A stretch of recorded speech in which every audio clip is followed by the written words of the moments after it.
nahuli ho kami kasi we were planning how to get the withdrawal of support by the military and get a transition government formed by a civilian military alliance or junta. We were not able to succeed.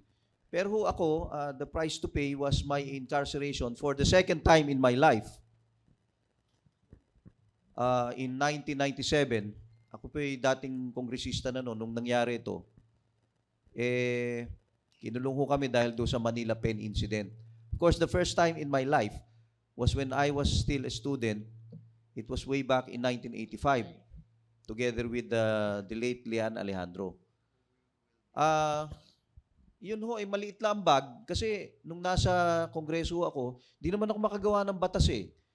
Dahil una-una, one term lang ako. Pangalawa, minority ho ako. Lahat ng mga kabuktutan doon, ini-expose ko. Sinasabi nga nung isang kasama kong congressman, si Eto Rosales, bakit mo pinapa-inhibit si Butch Pichay na chairman ng Defense Committee?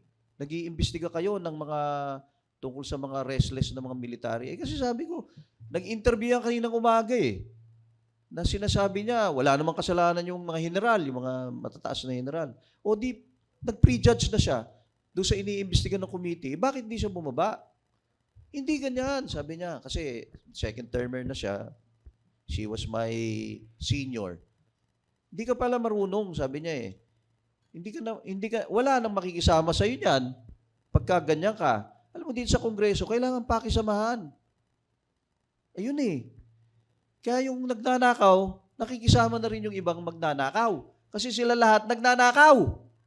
Siguro iba-iba lang na porsyento. At saka yung iba-ibang style. Yung iba mas may advance. Yung iba 30%. Ganun eh. Yung iba mas marami nakukuha. 51 billion yung si Paulo Duterte nung panahon ng tatay niya. Si Saldico, syempre, billion-billion din yan, di ba? Iba-iba naman nakukuha ng congressman eh. Ako nasa minority ako noon, yun lang standard.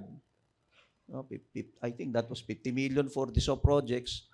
Tapos 75 or 100 million for hard projects every year. Ganyan lang ho ang allocation namin noon. Standard. Nung panahon ni Pinoy, tinanggal yan eh. Tinanggal yung mga standard na aming pork barrel. Yung tinatawag at that time, CDF ang tawag namin dyan eh, Countrywide Development Fund. Sabi ng Supreme Court, hindi pwede yan, yan DAP, unconstitutional yan, etc. So, ang ginawa nila, alam mo naman, matatalino yung mga tao na yan eh. Well-educated, niluklok sila dyan, gustong bumawi sa kanilang gasto sa politika. Tsaka gusto pa magpayaman, syempre, gusto nila yung mga anak nila, yung mga nepo baby. And nakaisip sila ng mga ibang paraan para magnanakaw. How did they do that? Insertion. Wala na silang Countrywide Development Fund. Pero dun sa pondo ng DPWH on flood control, sila nag-i-insert.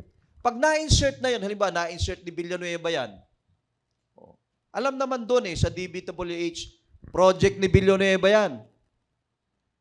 O di, hahanap na yung kontratista, kung sino man kontratista ni Villanueva, papupuntahin na sa DPWH. Aayusin na yon. Kung paano hatian. Di ba sabi lang, may hatian yan eh. May porsyentuhan yan. So I don't know, maybe my contribution was small, but I do not stop. And I still continue with what I'm doing until now. Ito kasi grand scale eh. Hindi lang grand scale, nagkabubukuhan, no? Ang lalaki ng mga insertion eh, in the billions and in the trillions. Ako para sa akin, maybe I don't have enough time to see all the changes and reforms, revolutionary changes that we're fighting for, we fought for over the last 40 years. Kaya lang, let's take advantage of this situation. Yanigin natin ang sistema. Yanigin na po natin. Yung sinabi kanina ni Kong Palatino, tama yun. Matakot kayo. Dapat kayo matakot. Hindi matatakot yan kung alam lang nila na cover up lang lahat. How-show lang yung nangyayari mga investigasyon sa Kongreso at sa Senado kasi nagtatakipan lang sila. Nakita mo, ito bang si Terry Ridon, Kahit minsan, alam mo, dapat sana, Terry Ridon, i-head siya ng investigation sa House. Una niyang tawagin, si Saldico. Ngayon yung Appropriations Committee eh. O hindi niya matawag-tawag. The name that cannot be spoken. O si Marcoleta, nung nakaupo siya doon sa doon sa Blue Ribbon, una niyang tinawag, si Grace po. Dapat magpaliwanag si Grace po. Dahil Finance Committee siya eh. Sa kanila nangyayari yung insertion eh. Under their, siyempre silang may supervision yan. Dahil chairman ng appropriation ng House, chairman ng finance ito. O tapos magbabay kami yung dalawa na yan. O doon niluto-luto yan.